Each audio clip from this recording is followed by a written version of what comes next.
I'm ready for the Jets season to be over. I know that you're ready for the Jets season to be over. I'm very ready for the Jets. It's been over.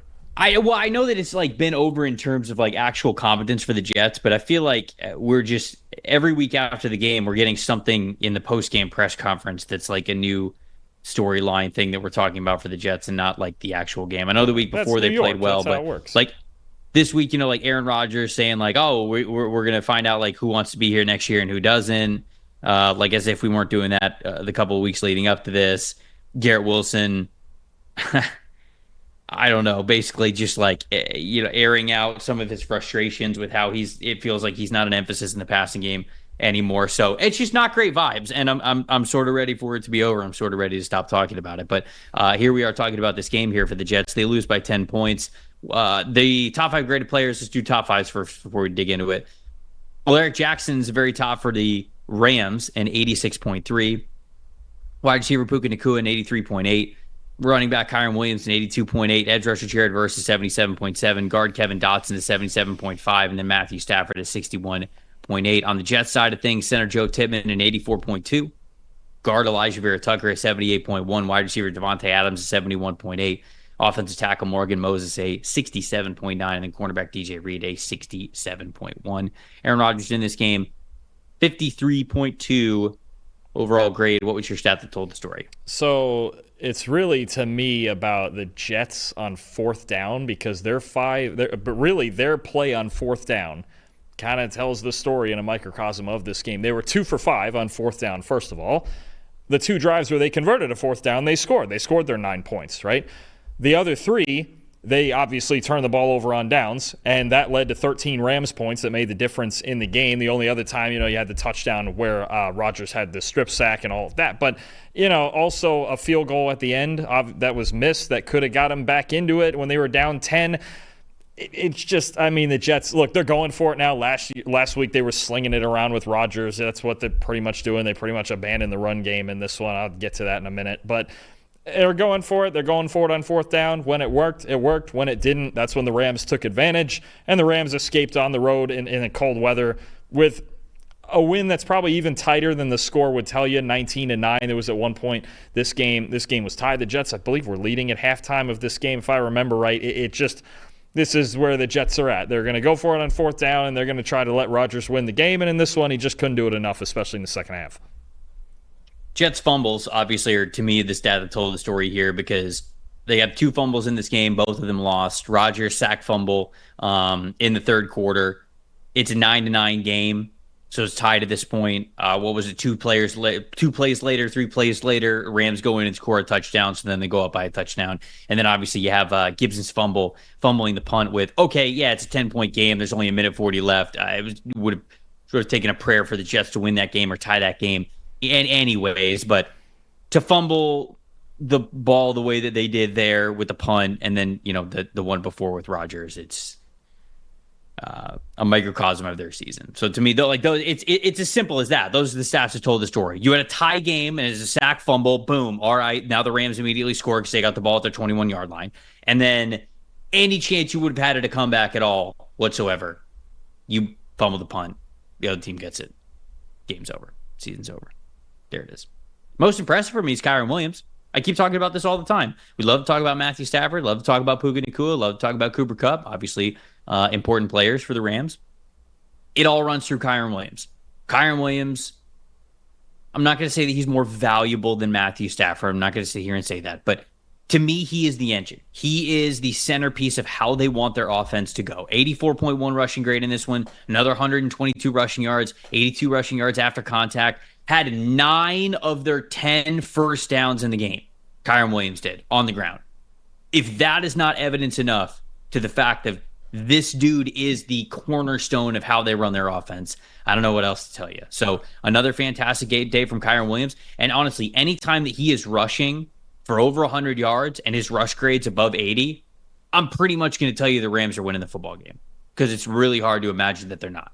because of how efficient that offense could run. So he's the most impressive to me. What about you? Most impressive or most disappointing? I'll let you go wherever you want. I'll go most impressive here, and you mentioned it, right? Sean McVay's offense has always been humming at its best when it has balance, and I'll tell you what, Kyren Williams was great, but his offensive line was great in front of him, too. I want to highlight that left tackle, Alaric Jackson, because he's really coming on lately, last several weeks.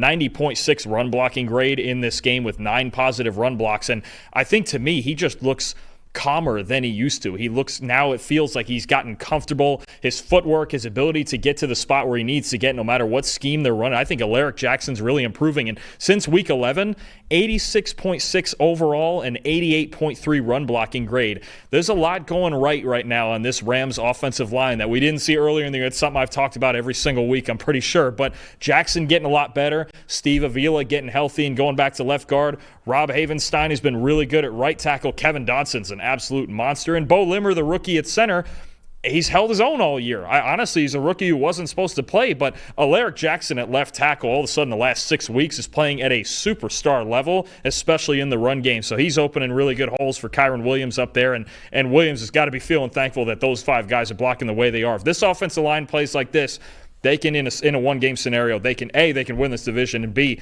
they could beat anybody, because I think they're getting better as the year goes on, and they're getting hot at the right time. And then on the other side, I'm going to point to the Jets running backs, because a funny thing to me, with it being so cold and so windy, and even Aaron Rodgers was getting questioned about such a pass-heavy game plan, you would think, okay, the team that can actually run the football more effectively is going to win. And that's what the Rams did. But on the Jets side, they actually had their highest run blocking grade of the season. This wasn't about their offensive line not blocking people. Their running backs, 19 carries, 69 yards, 1 forced missed tackle. The Jets did not have an explosive run in this game. And a 53.7 rushing grade. They're kind of just not making anything happen. And they're 24th as a team this year in rushing grade. I mean, this is just where we're at between whether it's Breece Hall or Braylon Allen or Isaiah Davis. They're just not making it happen. And the decline of Breece Hall needs to be studied from what we saw last year when he was, second in the league in yards from scrimmage. I mean, their offensive, it's still the weirdest part, run and pass game about this Jets team, is that they actually did fix the offensive line, which was their biggest problem last year, I think even more than quarterback. And now the offense still isn't effective, even with a good offensive line. So I think as far as the run game goes, I don't believe Hall is injured by any means. They're just not getting it done, and that's kind of been the case. And in this game, that was the case. Both teams blocked well, but the Jets, they just didn't run it well. I'll go to the other side, and you talk about things that need to be studied or addressed this offseason. The Jets' run defense grades are bad this season. I mean, they're not the same at defending the run that they have been over the last couple of years. That's an easier one for sure. Well, I'll let you go off in a second of exactly why you think that it is, but obviously there's players who are not in there that have been on the team before that they prioritize over others. They've got a handful of free agents this upcoming year, so I think the defensive line could look a lot different for this team. But 56.4 run defense grade this season, that's 27th in the NFL. They've gone backwards in their run defense grade each of the last 3 seasons. I believe 2 years ago, their run defense grade was a 77.4. Last year, it was like a 68.9. Now it's dramatically much worse at a 56.4. So they cannot defend the run as a team. And you've pointed this out throughout the season, whether it's sort of been solid scheme and how he has had these players lined up, or some of the players that are no longer there who were previously on the team over the last couple of seasons. But before we move on, I'll throw to you, because I just think the Jets' run defense has been disappointing, not just in this game, but all season long. So as much as I'm praising Kyren Williams and you're praising the Rams' offensive line, the Jets' defensive line didn't really put up as much of a fight as they should have here in run defense. So you tell me what needs to change for this Jets run defense, and what's the culprit here?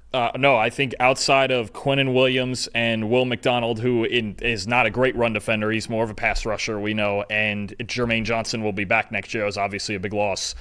It's a bunch of subpar run defenders on their defensive line. I mean, Solomon Thomas. Former first round. I mean, Solomon Thomas, Javon Kinlaw, Michael Clemens. They're playing young, undrafted kids, even like a Leonard Taylor, who maybe is playing a significant amount before he should. They just tore Hassan Reddick, I think, had a run D grade around 40 in this game, or maybe even in the high 30s. They just don't have any plus run defenders, and Quinnen Williams can't do it by himself. They tore apart this defensive line, and then when Jermaine Johnson tore his Achilles in I believe it was week 1, Ed just killed the whole thing because he might have, off the edge, he was by far their best run defender. I think that's just what you have is, other than Quinnen and McDonald and hopefully getting Johnson back 100% off the Achilles, I think you reset this entire defensive line because it's from start to finish, from that very first game against the Niners, it's played at a subpar level in run defense. Thanks for watching, everybody. Make sure you like and subscribe the video. And if you don't have a PFF Plus subscription, you can get one to see all the premium stats that we talked about here on the show, plus the expert betting and fantasy advice over at subscribe.pff.com. The description is also right below, so if you are not a PFF Plus subscriber, you can come one today.